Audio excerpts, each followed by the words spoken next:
오늘 허락하신 하나님 말씀은 마태복음 16장 1절부터 4절까지 말씀입니다. 오늘 허락하신 하나님 말씀 우리 마태복음 16장 1절 말씀 다 찾으신 줄로 믿고 봉독하도록 하겠습니다.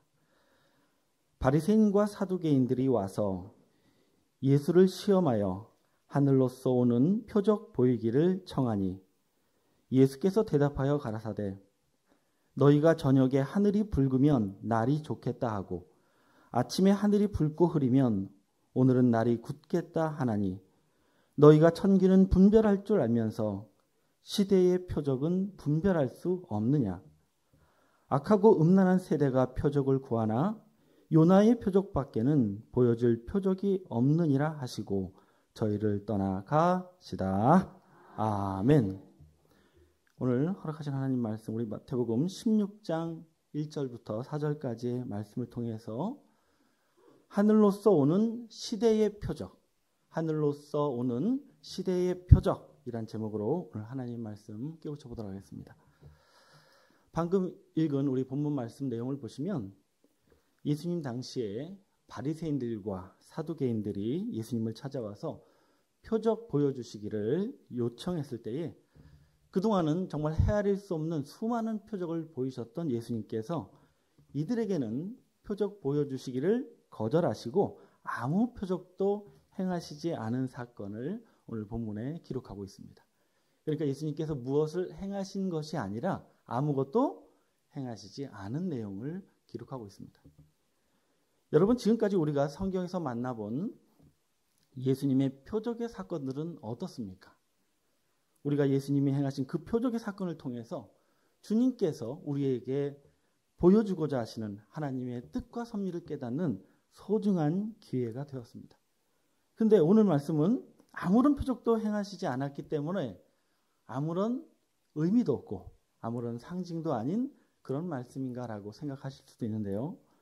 그러나 오늘 본문 말씀에 기록된 예수님께서 이 표적을 거절하신 이 사건은 마태복음뿐만 아니라 마가복음, 누가복음까지 공관복음 전체에 기록하고 있다는 사실은 오늘 말씀 가운데도 분명한 주님의 가르침이 있고 하나님의 깊은 섭리가 담긴 말씀이라는 사실을 알아야 될 줄로 믿습니다.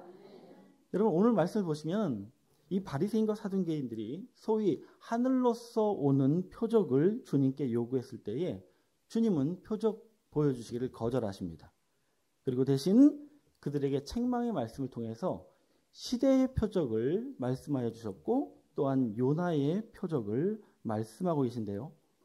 과연 오늘 말씀 가운데 주님께서 말씀하고자 하신 시대의 표적은 무엇이며 또한 이 시대의 표적과 관련이 있는 이 요나의 표적은 무엇을 말하는 것인지 이 시간 말씀을 통해서 잘 깨닫는 분들이 되셔서 이 시대 하나님께서 우리에게 허락하신 하늘로서 오시는 시대의 표적을 깨닫는 귀한 하나님의 백성들로 나타나시길 간절히 원합니다. 자, 오늘 본 말씀이 기록된 이 마태복음 16장은 예수님께서 공생의 3년 초반에 행하신 일들을 기술하고 있습니다.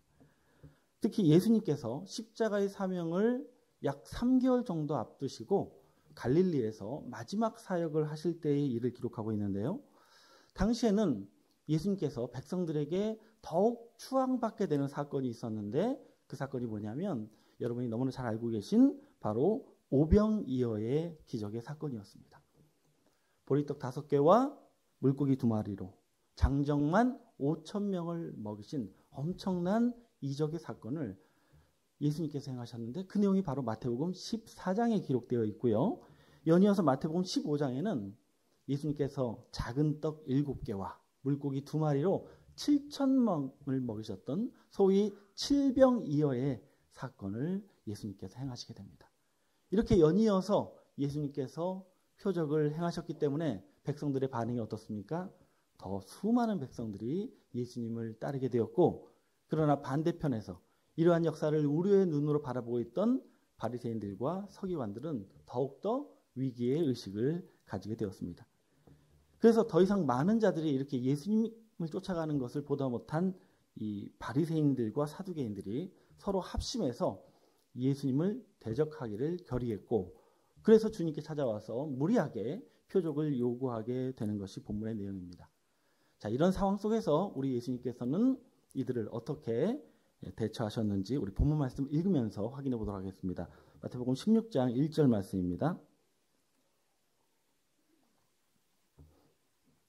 1절 말씀 보시면 바리새인과 사두개인들이 와서 예수를 시험하여 하늘로서 오는 표적 보이기를 청하니라고 말씀이 시작되고 있습니다. 자, 여기 보시면 주님을 찾아와서 표적 보여주기를 청한 자를 누구라고 말씀하고 있습니까? 이 바리새인들과 사두개인들이 함께 와서 주님을 시험했다라고 기록하고 있습니다. 근데 여러분, 이 바리새인과 사두개인들이 함께 있는 것은 굉장히 이상한 장면입니다.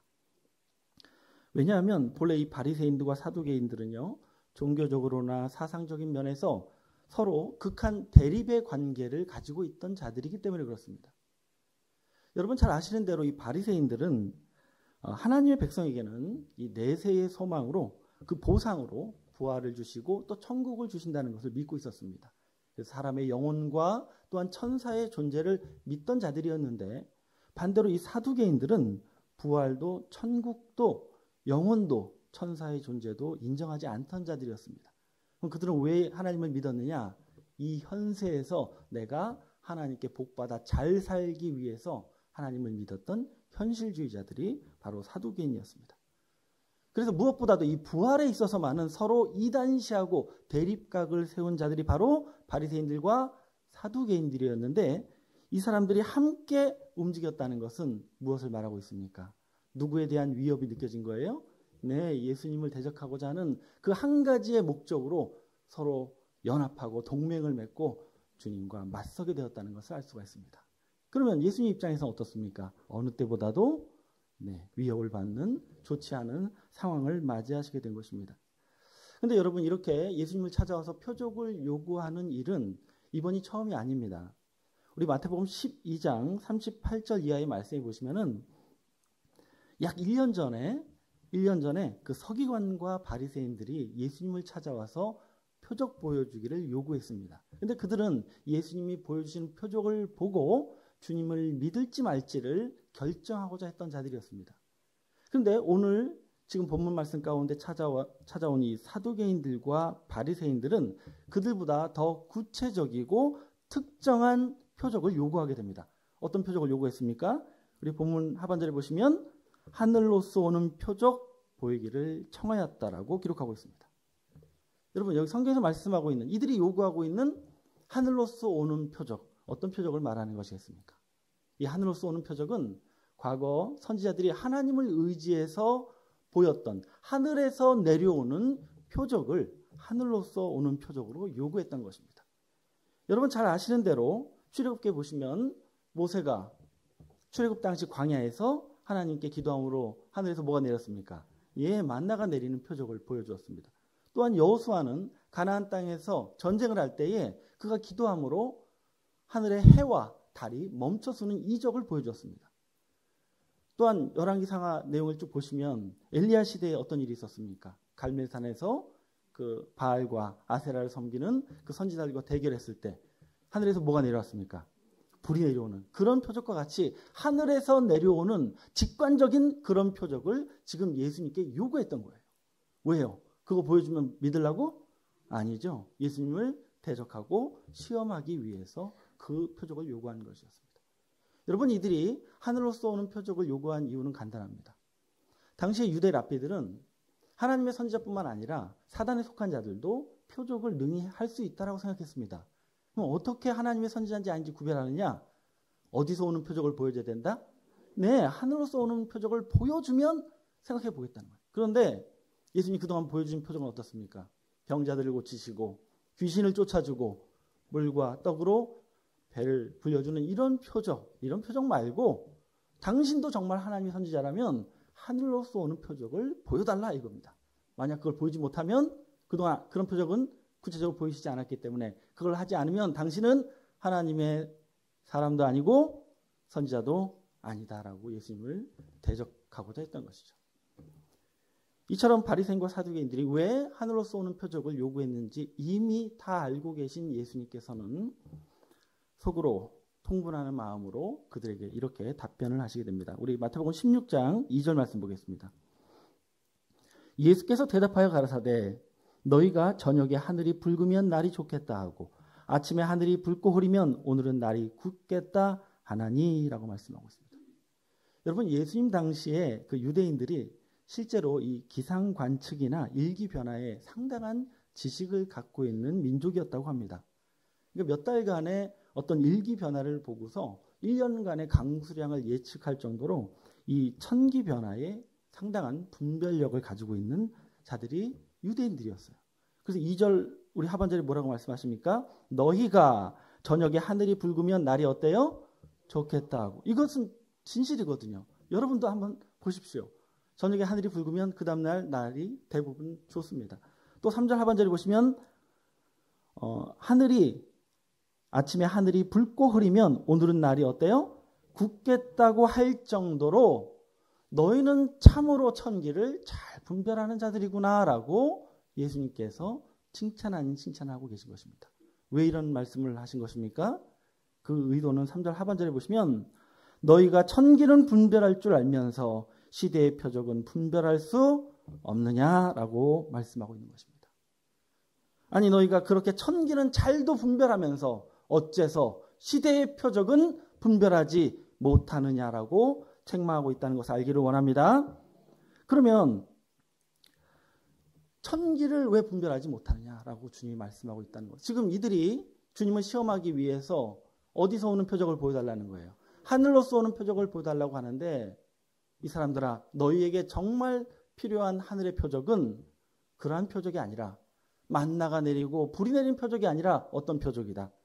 시대의 표적이야말로 하나님께서 너희에게 보이고자 하시는 진정한 표적이라고 말씀하고 있다는 것을 알기를 원합니다. 자, 그러면 주님이 지금 말씀하고 있는 이 시대의 표적, 무엇을 말씀하는 것이겠습니까? 여러분, 이 시대의 표적이라는 것은 지금이 어떤 시대인지를 알려주고 분별할 수 있는 표적을 말합니다.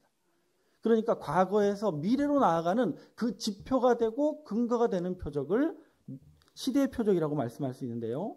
그러면 지금 이 말씀 가운데 주님께서 너희들이 왜 분별 못하느냐라고 말씀하신 예수님 당시의 시대의 표적은 무엇이냐는 것입니다. 여러분, 예수님 입장에서는 예수님이 이미 공생의 사역을 시작하실 때부터 이미 많은 시대의 표적을 보여주셨습니다. 그리고 충분한 시대의 표적을 보여주었음에도 불구하고 깨닫지 못하던 자들에게, 특히 세례 요한에게 주님은 이러한 말씀을 하십니다. 우리 마태복음 11장 우리 4절부터 5절 말씀을 좀 보겠습니다. 마태복음 11장 4절 말씀을 보시면은 세례 요한이 옥에 갇힌 상태에서 자기 제자들을 보내서 예수님께 오실 그이가 당신입니까? 다른 일을 기다려야 됩니까? 라고 질문했을 때 하신 답변입니다. 우리 4절 말씀 보겠습니다. 예수께서 대답하여 가라사대 너희는 가서 듣고 보는 것을 요한에게 뭐하되? 뭘 듣고 무엇을 보았습니까? 우리 5절 말씀 이어서 보시면 소경이 보며 안전뱅이가 걸으며 문둥이가 깨끗함을 받으며 귀머리가 들으며 죽은 자가 살아나며 가난한 자에게 무엇이 전파된다? 복음이 전파된다. 일러 주어라 라고 말씀하고 있습니다.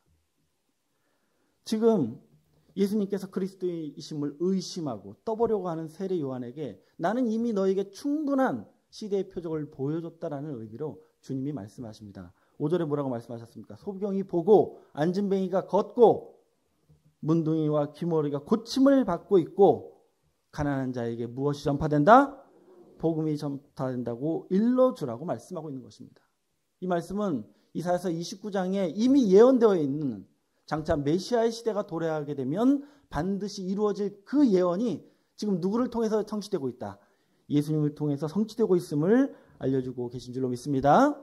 물론 주님이 말씀하신 이 소경이 보고 귀머거리가 듣고 안진뱅이가 걷는 이 역사는 실질적으로 이루어진 사건입니다. 그러나 주님이 말씀하고자 하신 중요한 요점은 당시 예수님께서 증거하신 하나님의 말씀을 통해서 하나님의 말씀을 보지 못했던 소경들이 말씀을 보고 영적 귀가 막혔던 귀머거리들이 말씀을 깨닫고 성경의 무지에서 죽은 자와 같았던, 문둥이 같았던 하나님의 백성들이 주님의 사람들로 각성하는 그 모습, 한마디로 하나님의 말씀을 보고 듣고 깨닫게 되는 그 말씀 전파의 역사, 복음 전파의 역사를 무슨 표적이다? 시대의 표적이라고 깨우쳐 주고 계시다는 것을 알기를 원합니다. 그러면 결국 세례 요한은 무엇을 보지 못해서 실족한 자가 된 것입니까? 예, 시대의 표적을 보지 못해서 여자가 낳은 자 중에 가장 큰 자가 무너져 버렸다는 것을 깨닫는 우리가 되기를 원합니다. 따라서 예수님께서 성경에 예언된 모든 역사를 성취하신 것, 또한 특별히 우리에게 구원의 말씀을 선포하신 이 역사야말로 주님이 우리에게 보여주신 시대의 표적이라는 사실을 깨닫기를 원합니다. 그래서 예수님 당시에 실제 눈에 보이는 그 표적이 아니라 주님이 증거하신 말씀을 통해서 하나님의 뜻이 성취되고 있고 이 시대가 메시아의 시대가 시작됐음을 깨달은 자들이 바로 하늘로서 오는 시대의 표적을 본 자들이 된다는 것을 알기를 원합니다. 여러분, 우리가 이 말씀을 통해서 무엇을 알 수가 있습니까? 오늘날 이 땅에 복음이 전파되고 기독교의 부흥이 일어나는 것은 단연코 이 시대의 표적이 큰 역할을 한 것이 사실입니다. 근데 여러분 생각해 보십시오. 예수님 당시에 수많은 사람들이 예수님의 표적을 보고 주님을 쫓았지만 주님 십자가 지셨을 때 다 어떻게 했습니까? 다 도망갔습니다. 결과적으로 주님 부활하신 이후에 믿음을 회복하고 또한 주님께 돌아온 자들은 누구입니까? 바로 주님께서 증거하신 그 말씀을 통해서 성경적인 시대의 표적을 바라본 자들이 진정한 주님의 제자들로 나타날 수 있었다는 것을 알기를 원합니다. 여러분, 마지막 때도 마찬가지입니다. 세상 끝날 그 혼돈의 세상 속에서 끝까지 주님의 사람들로 발견될 자들이 누구냐? 어떤 놀라운 이적을 체험하고 또한 눈에 보이는 규모나 증거를 통해서 신앙의 길을 선택한 자들이 아니라 오직 성경에서 증거되는 말씀을 통해서 지금이 어떤 시대인지를 분별하는 시대의 표적을 바라본 자들이 바로 하늘의 표적을 본 자들로서 진정한 하나님의 자녀들로 말세의 구원의 백성으로 나타나게 된다는 사실을 깨닫기를 원합니다. 한마디로 말씀의 표적을 보고 신앙의 길을 선택한 자가 주님의 사람들로 나타난다는 것을 알 수가 있는 줄로 믿습니다. 자, 그러면 이제 우리가 이 시대에 깨닫고 또 바라봐야 되는 그 하늘로서 오시는 시대의 표적, 말씀의 표적은 무엇이냐는 것입니다. 다행히도 우리 예수님께서는 마지막으로 우리가 맞이하게 될 하늘로서 오는 그 시대의 표적이 무엇인지를 미리 약속하여 주셨습니다. 그 약속의 말씀을 우리 요한복음 16장 13절 말씀으로 확인해 보겠습니다. 요한복음 16장 13절 말씀을 보시면 예수님께서 십자가 지시기 전날 마치 유언과 같이 우리에게 보여주실 시대의 표적에 관해서 확실한 증거의 말씀을 주셨습니다. 우리 13절 말씀 보겠습니다. 그러나 진리의 성령이 오시면 그가 너희를 모든 진리 가운데로 뭐하리니? 인도하시리니라고 말씀합니다. 예수님께서는 말씀하시기를 때가 되면 반드시 진리의 성령을 보내주실 것을 약속하신 줄로 믿습니다. 그래서 장차 이 땅의 모든 믿는 자들이 반드시 진리의 성령의 시대를 맞이할 것을 약속하고 있는 것입니다. 그러면 이 진리의 성령의 시대가 도래하면 그 성령이 오시면 어떤 일을 이루어 주시느냐? 우리 13절 이어서 보시면 그가 너희를 모든 진리 가운데로 뭐 하시리니? 인도하시리니. 그러니까 우리를 모든 진리, 성경에 숨겨져 있던 모든 진실을 다 알게 해주실 것을 보장하셨다는 것을 깨닫기를 원합니다. 또한 뿐만 아니라 다음 말씀 이어서 보시면 그가 자의로 말하지 않고 오직 듣는 것을 말하시며 장래 일을 너희에게 뭐 하시리라? 알려준다는 거예요. 우리가 진짜로 맞이하게 될 장래의 역사, 계시록에 이루어진 하나님의 심판과 구원의 역사가 어떻게 이루어질지를 정확하게 알려주시는 것으로서 진리의 성령의 시대가 우리에게 도래한 것을 표적으로 보여주실 것을 약속하고 있다는 것을 알기를 원합니다. 자, 이런 표적의 역사를 왜 예비하고 있습니까? 왜 이 시대의 표적을 우리에게 보여주시려고 하는 것입니까? 마지막 때는 반드시 성경의 모든 진리를 깨닫고 장래 일을 미리 깨달은 자들만이 구원의 백성이 될 것이기 때문에 마지막 때 구원의 길을 시대의 표적으로 우리에게 예비하셨다는 것을 알기를 원합니다. 그러면 이러한 우리를 구원하시는 시대의 표적이 지금 우리에게 나타나고 있는지 그렇지 아니한지를 우리가 어떻게 분별합니까? 당연히 무엇을 봐야 됩니까? 표적으로, 시대의 표적으로 분별해야 됩니다. 그 표적의 말씀 확인해 보겠습니다. 우리 요한복음 16장 25절 말씀 이어서 보겠습니다. 예수님께서 말씀하십니다. 이것을 비사로 너희에게 일렀거니와 라고 말씀하십니다. 예수님은 실제로 당시에도 대부분의 말씀을 비유의 말씀으로 일러주셨고 또 그 말씀이 비유 그대로 성경이 기록되어 있습니다. 이렇게 비유를 알려줬지만 책으로도 주었지만 뭐가 이르면 때가 되면 다시 비사로 너희에게 이르지 않고 아버지에 대한 것을 어떻게 이르리라? 밝히 이르리라. 명명백백하게 비유가 아닌 실상으로 깨닫게 하여 주신다고 약속하고 계신 줄로 믿습니다. 여러분 어떻습니까? 오늘날 우리가 우리 기독청의 복음을 통해서 오늘과 같은 말씀도 비유가 아닌 실상의 말씀으로 명명백백하게 깨닫고 있는 것은 무엇에 대한 증거입니까? 이미 진리의 성령의 시대가 우리에게 이르렀음을 보여주는 시대의 표적이요. 하늘로서 오는 표적을 우리가 체험하고 있다는 사실을 알기를 원합니다. 여러분 이런 입장에서 보면요. 우리는 너무나 엄청난 시대의 표적을 보고 있는 자들입니다. 여러분 어째서 그렇습니까? 이 땅에 우리 말고 정말 헤아릴 수 없는 수많은 사람들이 하나님과 예수님을 열심히 믿고 있습니다. 최선을 다해서 믿고 있습니다. 왜요? 무엇을 얻으려고? 천국의 구원 그거 하나 바라고 신앙하고 있는 거 아닙니까? 근데 그들이 자신들이 언제 천국에 가고 구원을 받는다고 알고 믿고 있습니까? 어떻게 가야 돼요? 믿는 자는 운명하는 즉시. 이 즉시가 되게 좋은 줄 아는데 운명하는 즉시 어디 가요? 천국에 가고 불신자들은 죽는 즉시 지옥에 간다라고 하는 이 웨스트민스터 신학을 기반으로 하는 구원관을 너무나 의심 없이 진리로 인정하고 있습니다. 정말 예수님과는 아무도 상관없는 영국의 어떤 한 도시의 이름을 따온 그 신학이 진리로 받아들여지고 있는 것입니다. 그러나 정작 우리에게 천국을 안겨주실 예수님은 무엇을 약속하셨습니까? 우리 잘 아시는 말씀입니다만 보겠습니다. 요한복음 5장 28절에서 29절 말씀 보겠습니다.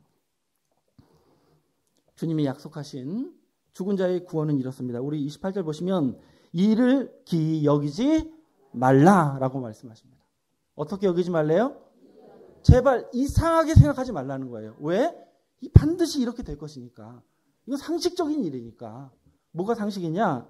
무덤 속에 있는 자가 다 그의 음성을 들을 때가 오나니 선한 일을 행한 자는 생명의 부활로 악한 일을 행한 자는 심판의 무엇으로? 부활로 나오리라. 장차 예수님께서 다시 오시는 세상 끝날 이 땅에 있는 모든 무덤 속에 있는 자들이 다 일부만 아니에요. 전체가 다 예수 그리스도의 음성을 들을 때가 오나니 선한 일을 행한 자는 생명의 부활로 천국에 가고 악한 일을 행한 자는 심판의 부활로 지옥에 간다는 이 부활을 통해서 우리에게 구원해 주실 것을 이상한 일이 아닌 기이 여길 일이 아닌 진리로 우리에게 알려주고 계신 줄로 믿습니다. 여러분 이 말씀이 어렵습니까? 이게 난의 구절인가요? 여러분 이 평이한 이 말씀을 왜곡되게 알지 아니하고 어떤 교리대로 믿지 아니하고 있는 그대로 그 진리대로 이 자리에 계신 우리가 알고 깨닫고 있는 것은 왜 우리만 이렇게 이것을 알고 깨닫고 있습니까? 우리가 특별한 사람들이라서? 아닙니다. 바로 우리에게 어떤 시대가 도래했기 때문에 진리의 성령의 시대가 도래했기 때문에 적어도 이 말씀을 깨닫고 쫓는 우리는 시대의 표적을 본 자들이기 때문에 우리가 이 진리의 말씀을 쫓고 있다는 것을 알기를 원합니다. 이렇게 하나님께서는 약속대로 예수님께서 그 약속대로 시대의 표적을 우리에게 분명하게 보여줬음에도 불구하고 오늘날도 이 표적에 전혀 주목하지 않고 여전히 눈에 보이는 실질적인 성과나 어떤 교세의 위력으로 신앙의 길을 선택하고 주님의 일인가 하나님의 선지자인가를 판단하고 구별하려 하는 그러한 자들을 향해서 주님께서는 마지막으로 이렇게 말씀하십니다. 우리 4절 말씀 보겠습니다. 본문 4절입니다. 악하고 음란한 세대가 표적을 구하나 요나의 표적밖에는 보여줄 표적이 없느니라 하시고 저희를 뭐 하셨어요? 떠나가시다라고 말씀하고 있습니다. 여러분, 주님 입장에서 보실 때에는요, 이 시대의 표적을 보려 하지 않고 눈에 보이는 역사만 표적으로 인정하려는 그런 어리석은 자들을 가리켜서 악하고 음란한 세대라고 규정하시고 그들을 떠나가셨다고 성경은 기록하고 있습니다. 자, 여러분, 주님이 말씀하신 그런 이 악하고 음란한 세대, 어떤 자들을 말하는 것이겠습니까? 여러분, 악하다는 것은 여러분 잘 아시는 대로 다니엘서 12장 10절 말씀에 하나님의 말씀을 깨닫지 못하는 것이 악입니다. 근데 음란하다는 것은 절개가 없는 상태를 말합니다. 그러니까 남편이 있는 여자가 다른 남자를 찾아다니는 상태를 가리켜서 성경은 음란하다고 합니다.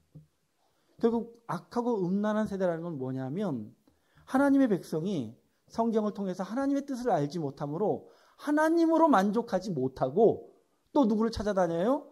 다른 하나님을 찾아다니는 그런 세속에 속한 신앙을 하고 있는 상태를 가리켜서 악하고 음란한 세대라고 말씀하셨다는 것을 알기를 원합니다. 그러니까 우리 하나님의 백성들이 태어날 때부터 악하고 음란한 세대로 태어나는 게 아니라 하나님을 알지 못하니까, 알려주지 않으니까, 하나님으로 채워지지 않으니까 어디서 또 하나님을 찾는 거예요? 세상에 나가서 또 하나님을 찾아 기웃거리는 음란한 세대가 되었다고 말씀하신 것을 깨닫기를 원합니다. 그럼 이 악하고 음란한 세대의 결말은 어떻습니까? 당연히 주님께서 함께 하시지 아니하고 그들을 떠나심으로 구원이 아니라 심판의 대상이 될 것을 성경은 우리에게 알려주고 계신 줄로 믿습니다. 자, 그러면 반대로 이 악하고 음란한 세대가 아니라 선하고 정결한 세대, 어떤 자들이 그런 세대가 되겠습니까?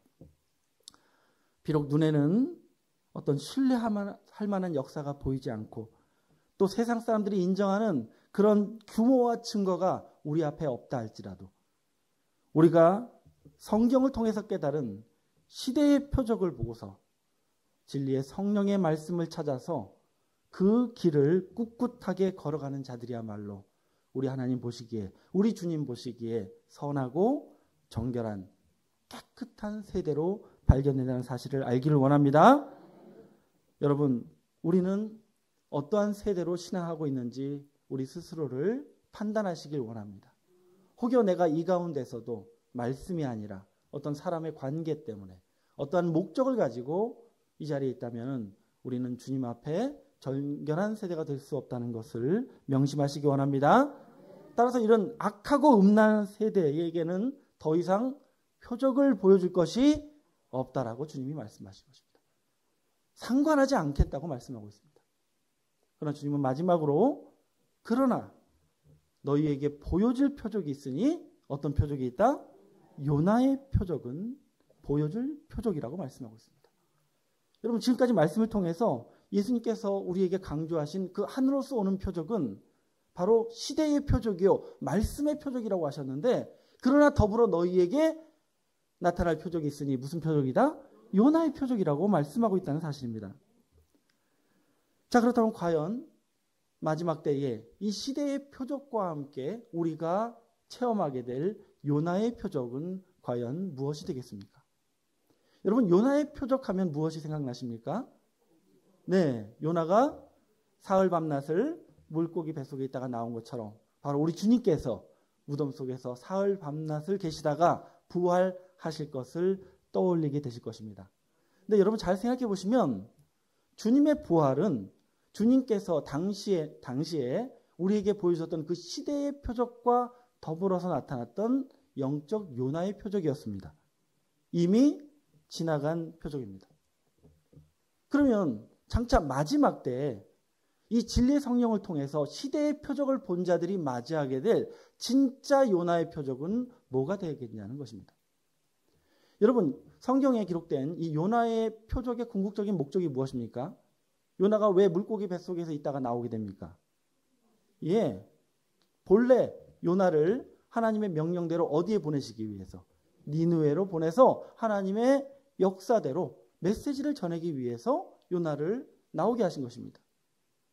결국 하나님의 사람이 본래 하나님의 사람이 가야 될 길로 돌이키는 역사가 바로 요나의 표적의 궁극적인 목적이라는 것을 알기를 원합니다.